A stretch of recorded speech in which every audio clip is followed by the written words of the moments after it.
là là. Quelle bonne fête.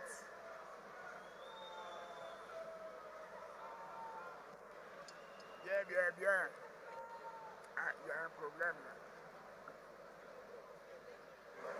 Les deux, mais là c'est trop bas, hein, donc c'est mieux d'enlever ça.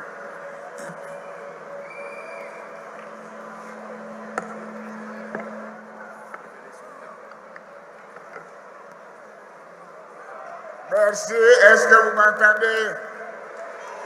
Merci.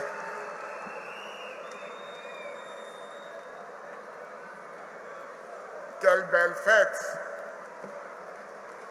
Merci à tous. D'abord, bonne et heureuse année victorieuse 2020 pour nous tous.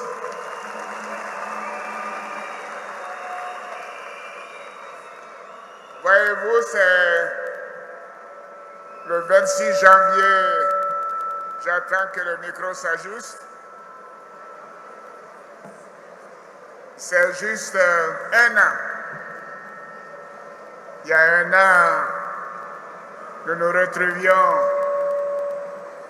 au stade Février pour lancer le Rhdp.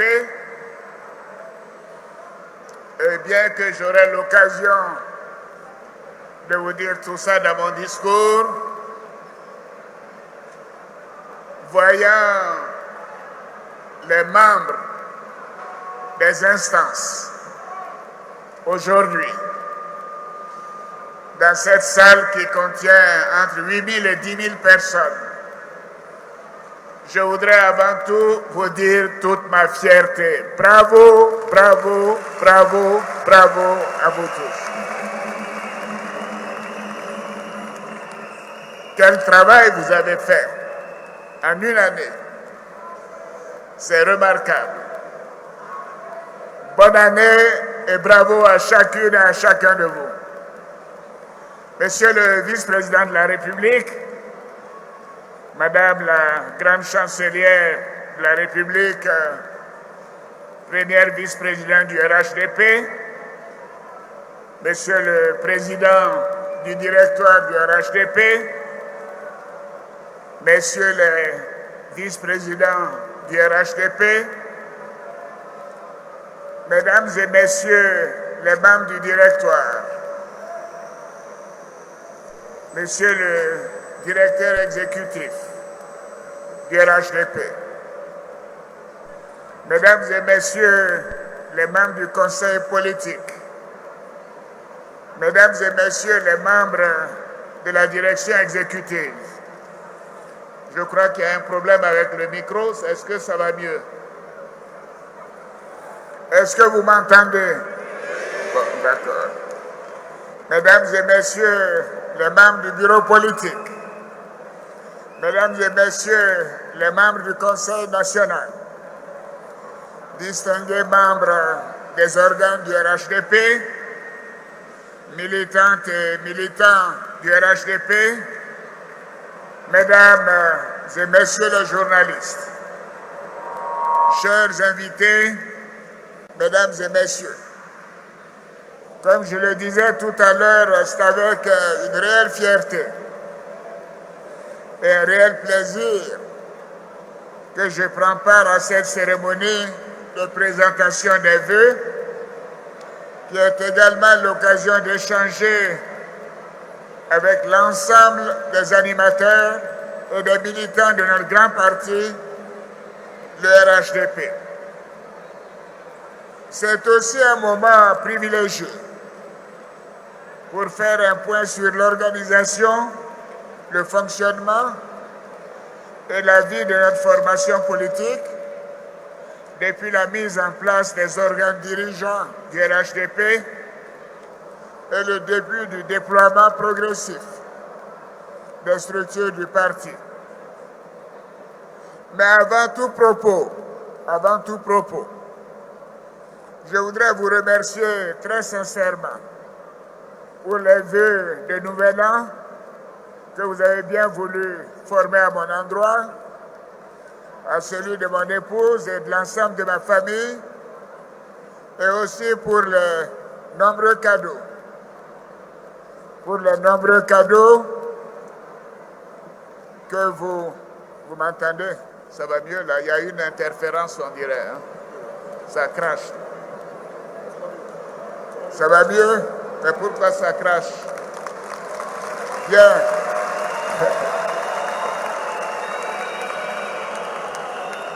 Yarasuba me dit que ça va mieux, mais est-ce que ça va mieux? Et merci pour les nombreux cadeaux que vous m'avez donné tout à l'heure à mon épouse et à moi-même. Je dois vous dire que vous nous avez gâtés. Merci à chacune et à chacun de vous.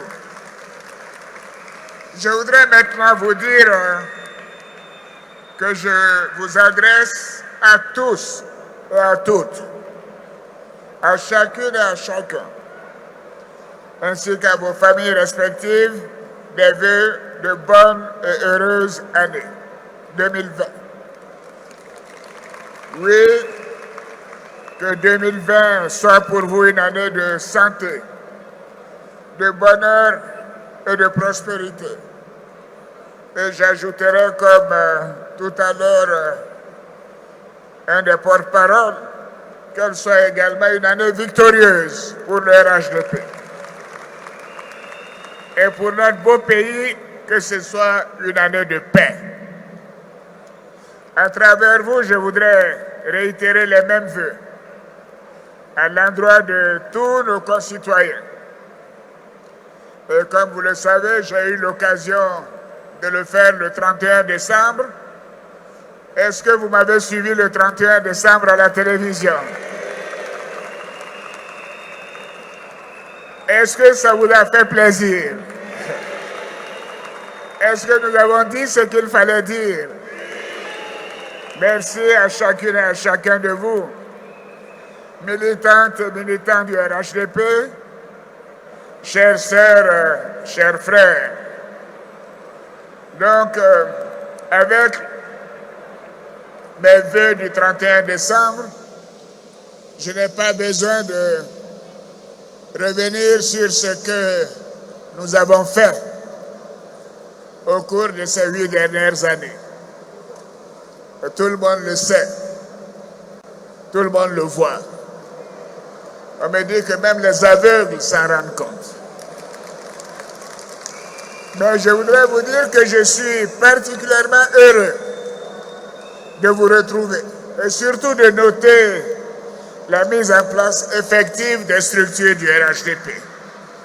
Oui, en un an, vous avez fait un travail remarquable. Et je voudrais féliciter le directeur exécutif, le président du directoire et les membres du directoire pour ce travail minutieux et important. Oui, cela a démontré notre solidarité et notre détermination commune à mettre notre parti en marche pour la victoire, mais également pour le triomphe des valeurs de fraternité, de justice et de paix dont nous sommes porteurs. Comme vous le savez, notre ambition depuis 2011 a été d'améliorer les conditions de vie de nos concitoyens et de consolider la paix et la cohésion dans notre pays. Et je crois que nous avons bien avancé, nous avons bien réussi, n'est-ce pas, chers militantes et militants? Maintenant, nous sommes en 2020. Et en 2020 est une année importante. Importante pour notre pays, mais importante aussi pour le Rhdp. Nous devons tout mettre en œuvre au niveau de la direction, au niveau des instances et des responsables du parti pour atteindre notre objectif. Et je voudrais aujourd'hui saluer la forte présence des membres du directoire, du conseil politique, du bureau politique, du conseil national, de la direction exécutive, des coordonnateurs régionaux et associés, des coordonnateurs départementaux et associés, des délégués communaux et associés, des délégués sous-préfectoraux et associés, des délégués de section, tous qui ont pris la parole pour me souhaiter une bonne et heureuse année, ainsi que de toutes les militantes et de tous les militants, qu'ils soient présents ici ou en dehors de cette salle du Palais des Sports. Je voudrais profiter de votre présence pour aborder l'actualité sociopolitique nationale et internationale. Avant de vous donner quelques orientations sur le fonctionnement et la vie du Rhdp. Chères militantes, chers militants, la fin de l'année 2019 a été marquée par plusieurs événements, notamment le projet de déstabilisation des institutions de notre pays et les faux débats sur la recomposition de la commission électorale indépendante. Oui, comme vous l'avez noté, sur chacune de ces questions, je n'ai pas réagi. Parce que la ligne de notre formation politique a toujours été de préserver la paix, la stabilité et le développement de la Côte d'Ivoire. Maintenant, concernant le projet de déstabilisation de la Côte d'Ivoire, les faits sont là. Vous les avez entendus, n'est-ce pas? Il n'y a pas de doute là-dessus. Je voudrais saluer la vigilance des forces de sécurité et me réjouir du soutien ferme que le Rhdp a apporté au gouvernement dans le traitement de cette affaire. Et je ne voudrais pas m'étendre là-dessus parce que la question est aux mains de la justice. Et la justice fera son travail.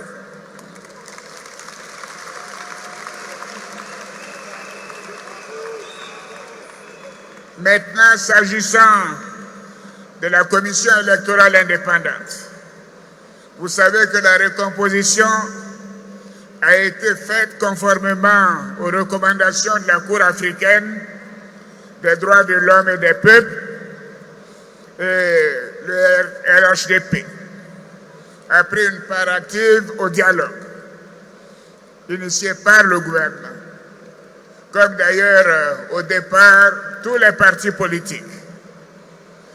Et je voudrais rappeler ici que plusieurs réunions ont eu lieu sur ce sujet, en session plénière comme en comité restreint, sous la présidence du Premier ministre Amadou Gon Coulibaly, que je voudrais féliciter pour sa patience et la bonne tenue des discussions.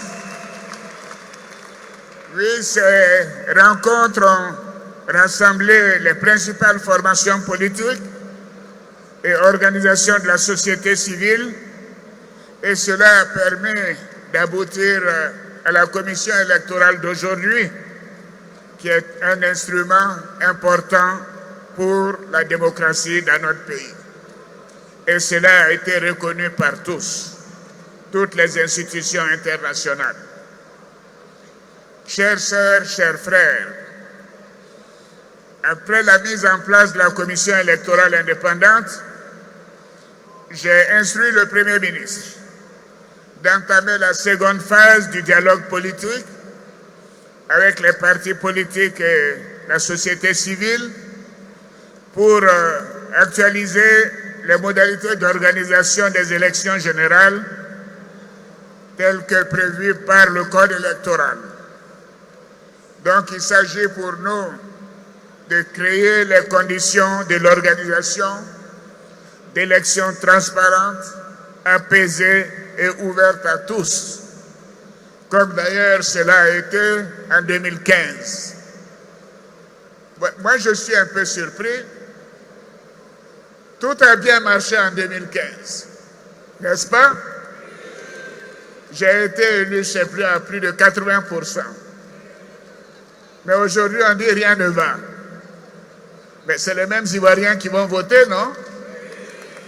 Alors donc, je ne sais pas quel est le problème des uns et des autres. Peut-être qu'ils ont peur d'aller aux élections. Je pense qu'il doit y avoir quelque chose comme ça. Voyant la force du Rhdp, mais ils ne savent pas quoi faire. Ils ne peuvent pas dire dès aujourd'hui on ne va pas aux élections. Mais ils disent on attend que le président Ouattara décide s'il va être candidat ou pas avant de décider. Alors moi aussi je dis je les attends. Je les attends. On a tout notre temps.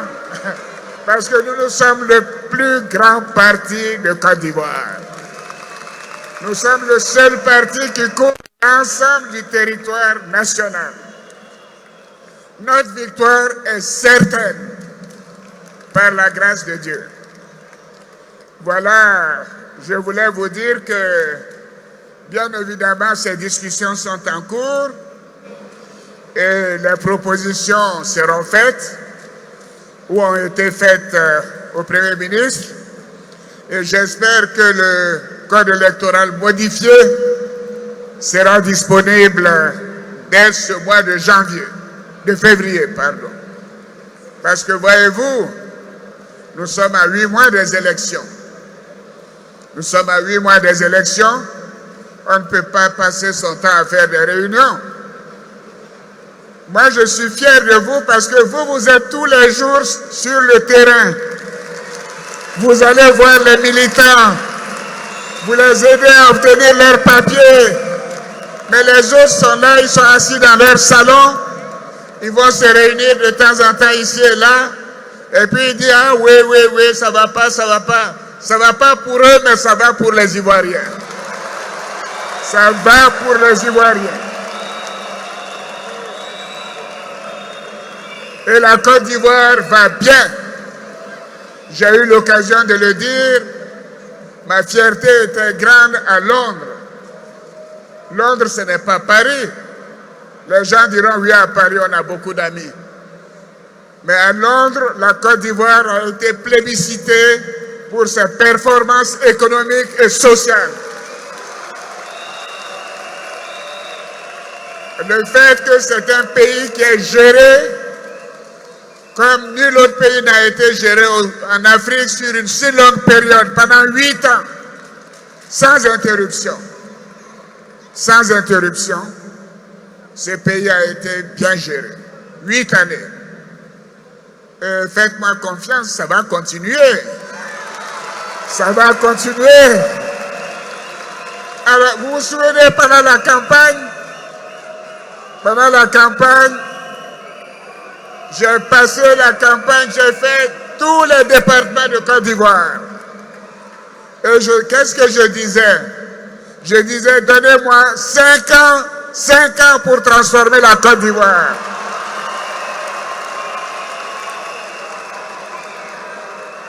Et les Ivoiriens, nos concitoyens, ont eu tellement confiance qu'ils m'ont donné 10 ans.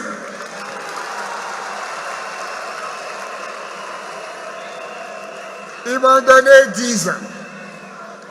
Alors, voyez-vous, moi, je ne suis pas inquiet. Je connais nos compatriotes. Le président Oufoué disait que quand un avion a pris sa croisière et qu'il est en vol, on ne change pas de commandant de bord.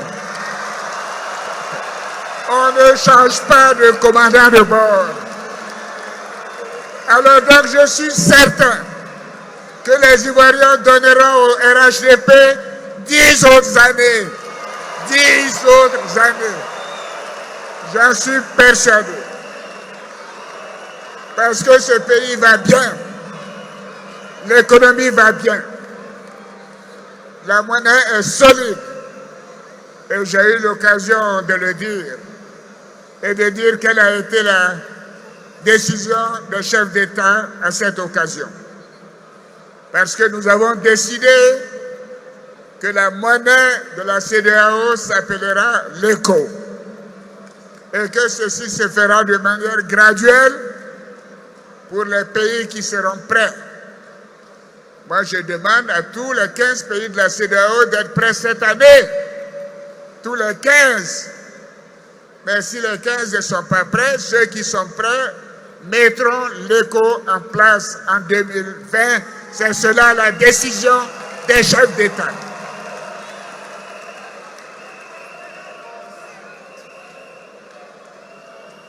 Chers frères, chères sœurs,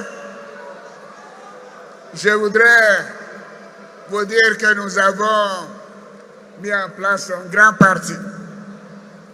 Je voudrais vous réitérer toute ma fierté. Le seul parti qui couvre l'ensemble du territoire national. Et je voudrais maintenant vous parler de calendrier. Voyez-vous, lors du conseil politique du 7 mai, j'avais annoncé que l'étape importante était la mise en place des instances dirigeants du Rhdp. Aujourd'hui, c'est chose faite. Félicitations. Félicitations à chacune et à chacun d'entre vous.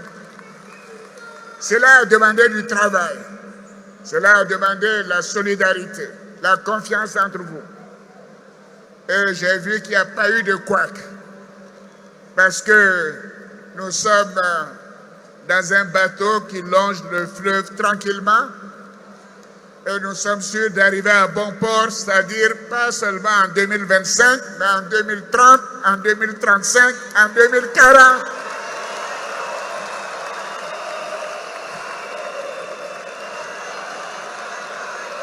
Je suis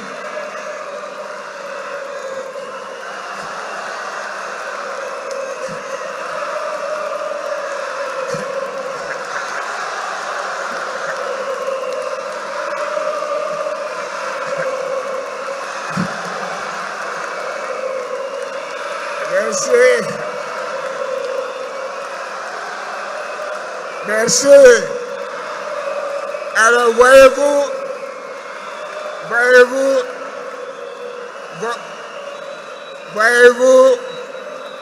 votre président que je suis ne parle pas au hasard. À la conférence de presse que j'ai donnée à l'occasion des vœux de la presse, je leur ai dit, tout le monde peut être candidat, même les centenaires. Donc vous voyez, en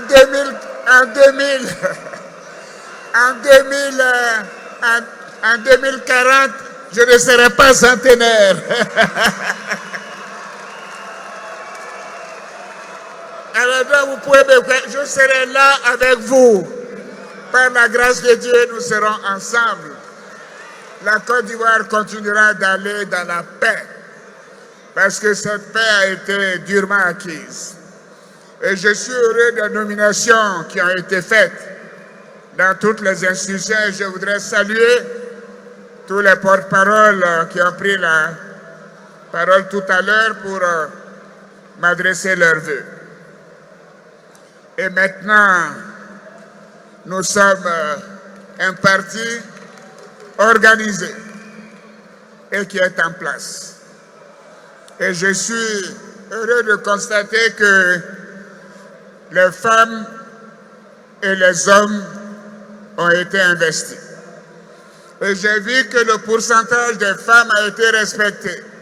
Et je le dis au directoire, les femmes, c'est une priorité pour Ado. C'est une priorité pour moi. C'est une priorité. Voilà. Donc je vois que Je vois que les instances du parti ont respecté cela. Maintenant, il s'agit de nous faire confiance, de continuer de nous faire confiance, je devrais dire, de faire en sorte que nous puissions rassembler encore plus large que le Rhdp.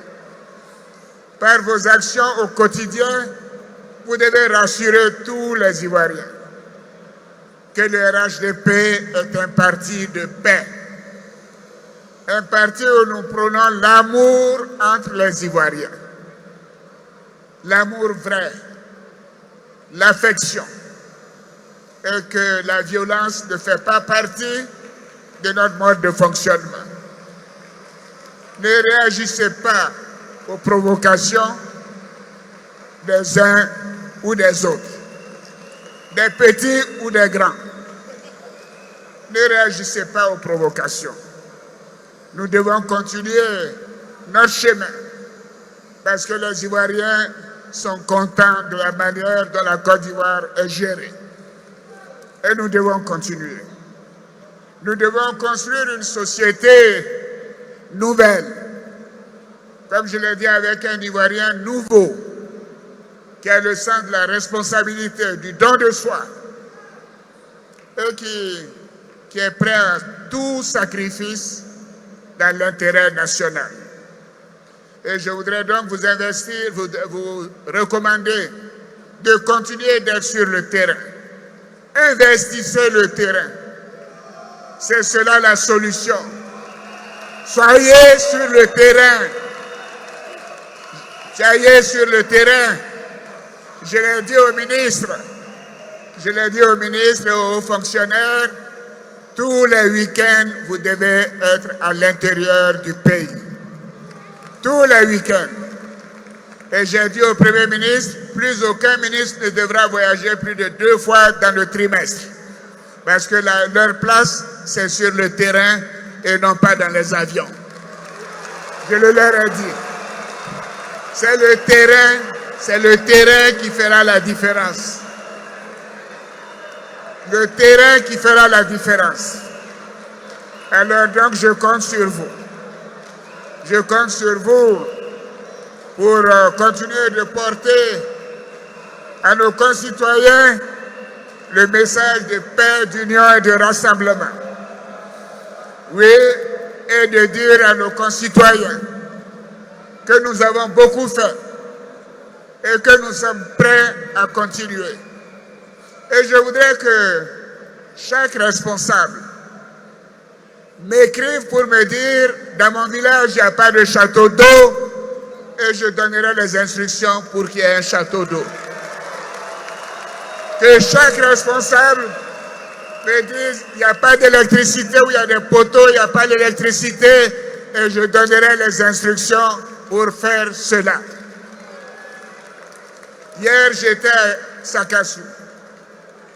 La reine Akabone II m'a dit, Président, il y a une chose que je voudrais, c'est la route Sakassou-Tchébissou. J'ai donné immédiatement des instructions au Premier ministre. Cette année, la route Sakassou-Tchébissou sera faite, comme l'a demandé la reine Akabone II.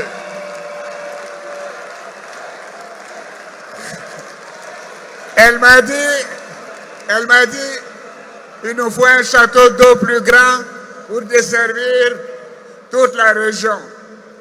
J'ai dit au Premier ministre, je veux un château d'eau avant le mois de septembre cette année.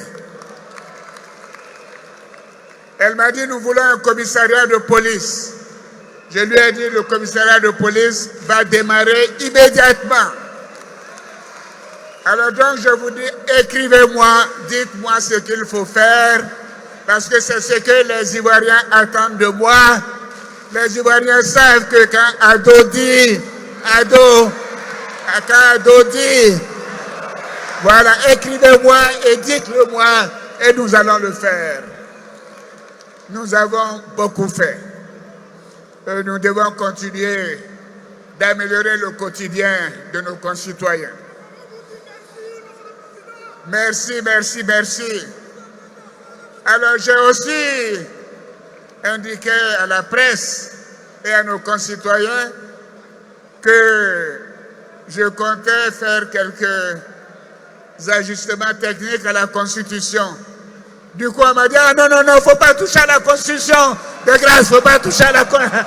Non, non, non, non, non. Non, mais qu'est-ce que ça veut dire? La Constitution elle-même contient les éléments et les dispositions pour modifier la Constitution. Ceux qui disent cela, je peux rappeler combien de fois ils ont modifié la Constitution, mais je ne vais pas rentrer dans ce débat. Donc, il y aura des ajustements techniques et dès le mois de mars, j'irai devant l'Assemblée nationale pour faire ces propositions. Et ce ne sera pas pour éliminer qui que ce soit. Je confirme, même si on est centenaire, on peut être candidat. Ça doit permettre à tout le monde de dormir tranquille, y compris moi-même. Alors ces ajustements seront faits parce que, voyez-vous, ça fait 4 ans bientôt que la Constitution a été mise en place. Elle a été votée massivement et nous devons faire un certain nombre d'ajustements. Nous voyons qu'elle a bien marché. Elle a bien marché et nous devons faire en sorte de tirer les leçons de ce qui a bien marché et voir toutes les cohérences techniques au plan judiciaire qui sont nécessaires. La Constitution ne sera pas modifiée, ne sera pas ajustée pour exclure qui que ce soit.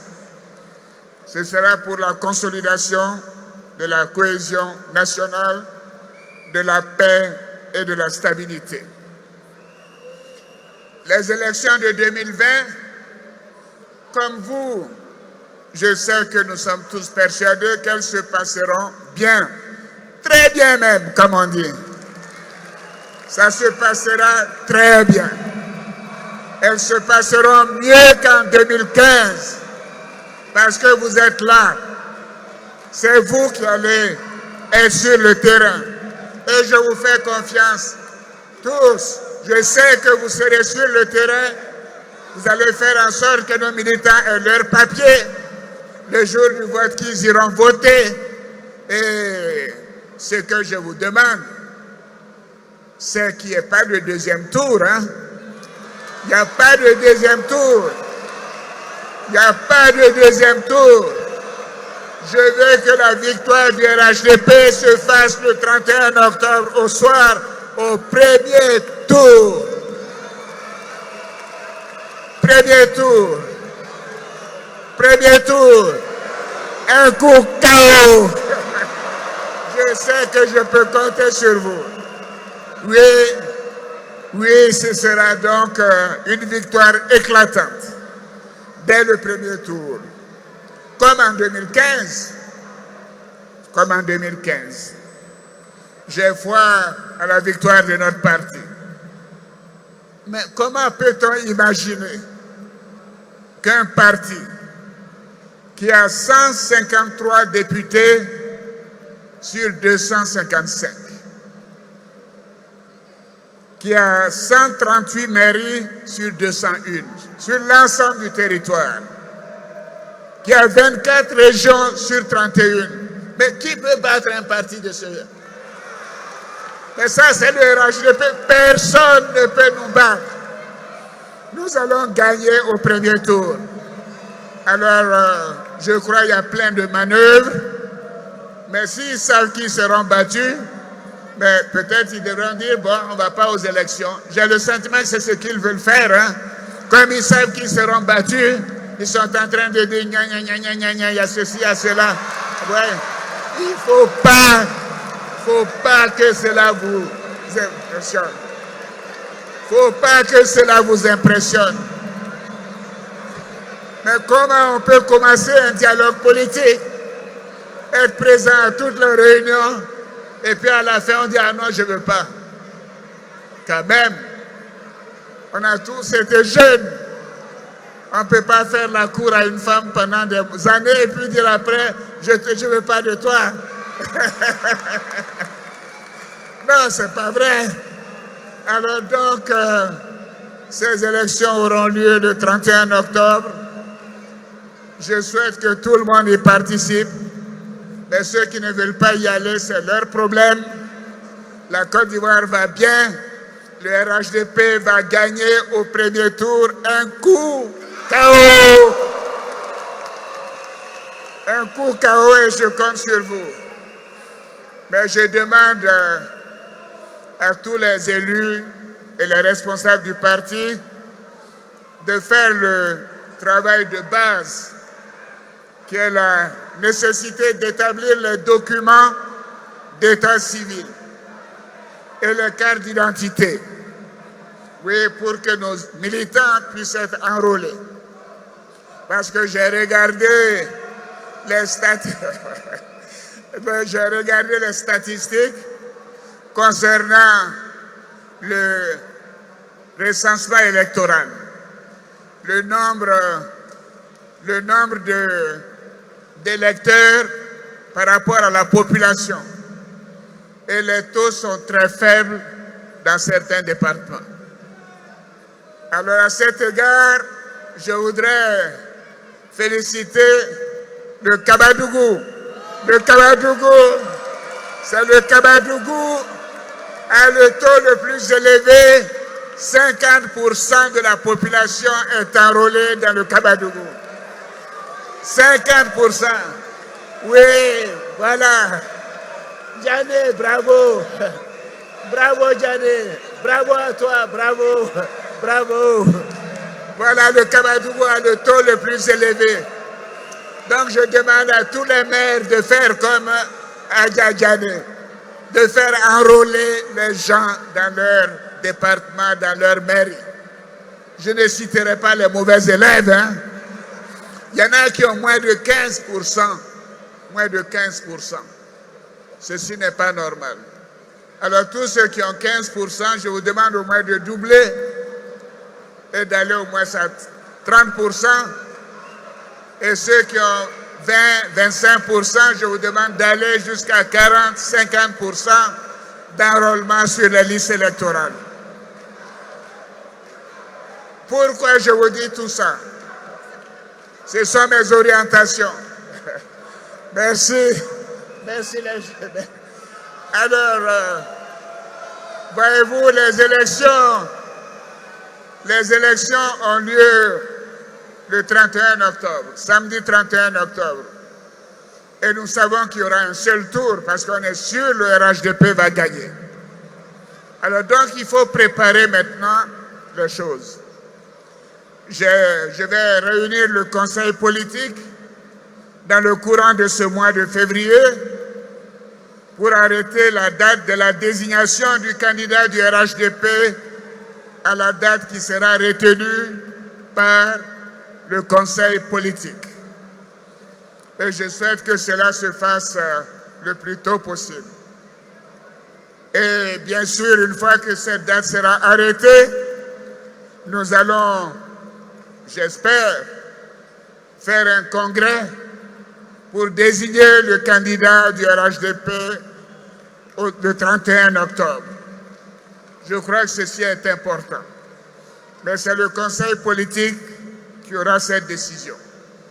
Et je demande que, dès le mois de février, le président du directoire et le directeur exécutif me proposent une date dans la deuxième quinzaine de février, car je dois voyager bientôt, pour que nous puissions nous retrouver et arrêter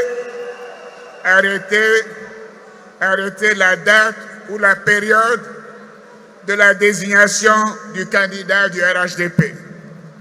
Bon, certains pourront me dire c'est facile, comme certains veulent le faire jusqu'en juin. Mais nous, on peut aller en juillet. Mais on peut faire aussi avant. Ça dépendra, tout dépendra bien sûr du conseil politique. Donc je voudrais terminer en félicitant la direction exécutive, les membres de la direction exécutive. Je sais qu'ils se réunissent souvent. Je voudrais féliciter le directoire, son président et les membres du directoire. Je voudrais féliciter toutes les instances du parti. Vous avez fait un travail remarquable, exceptionnel. Et je sais que vous le faites au quotidien. Non pas seulement dans le bureau, mais également sur le terrain. Et je vous encourage à continuer de le faire. Nous avons un grand parti. Je suis fier de vous. Et je souhaite que nous puissions continuer de faire le maximum pour nos concitoyens pour les années et les années à venir.